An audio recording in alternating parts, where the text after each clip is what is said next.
이것도 많이 들어오는 질문이죠. 인터넷 속도가 자꾸 떨어져서 죽겠습니다. 게임하다 렉 걸려서 키보드 부수고 싶네요. 이게 사실 남 일이 아닙니다. 이 영상을 보고 계신 분들께서는 인터넷 속도 잘 나오시나요? 우리 집 대역폭이 어떻게 되는지, 핑은 좀 잘 나오는지 알고 계시는 분이 과연 얼마나 계실까요? 사실 평소에 용량이 큰 파일을 업다운로드 하거나 0.01초 차이로 죽고 사는 문제가 달린 온라인 게이머가 아닌 이상 우리 집 인터넷 품질에 별 관심이 없을 겁니다. 문제를 느낀 적이 없으니까요. 근데 오늘 제보자분께서는 인터넷에 뭔가 문제가 있다는 걸 진작에 눈치채셨습니다.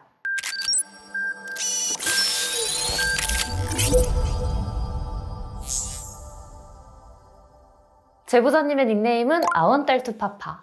아마 제 추측컨대 아들 하나의 딸 둘이라는 뜻이 아닐까 싶습니다. 편의상 제보자님으로 칭할게요. 제보자님 상황은 사실 간단합니다. 딱 한 달 전 KT에서 LG로 인터넷을 바꾸셨고 넉넉하게 500메가급 요금제를 선택하셨죠.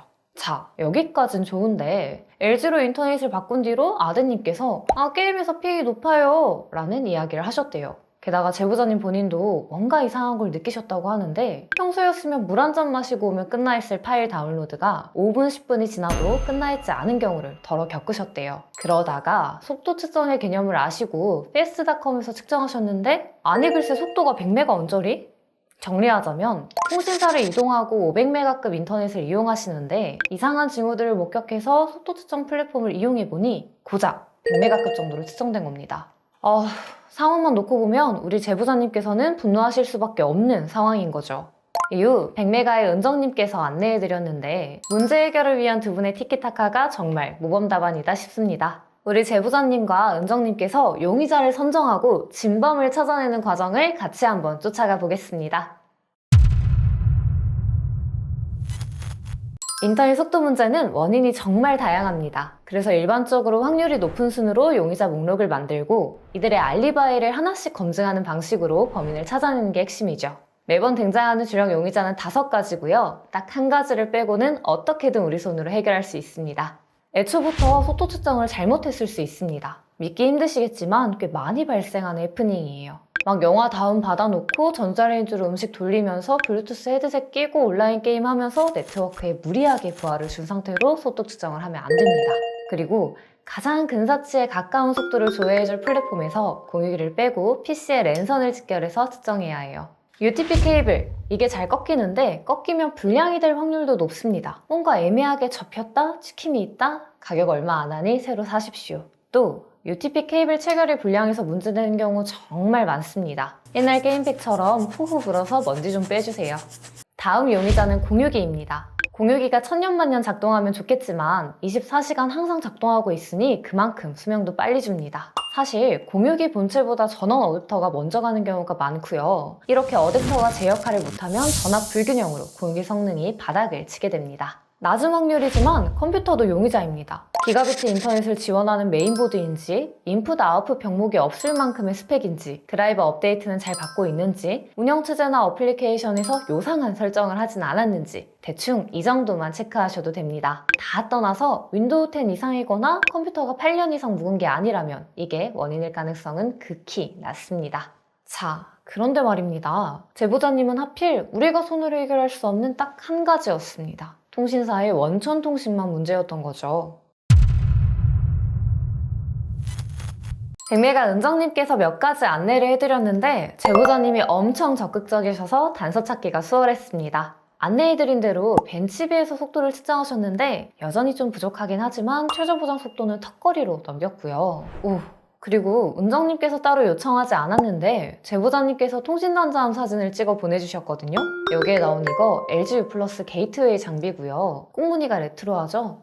동축 케이블입니다. 아니나 다를까 남겨주신 주소지를 조회해보니 HFC, 이게 바로 그 유명한 비대칭령입니다.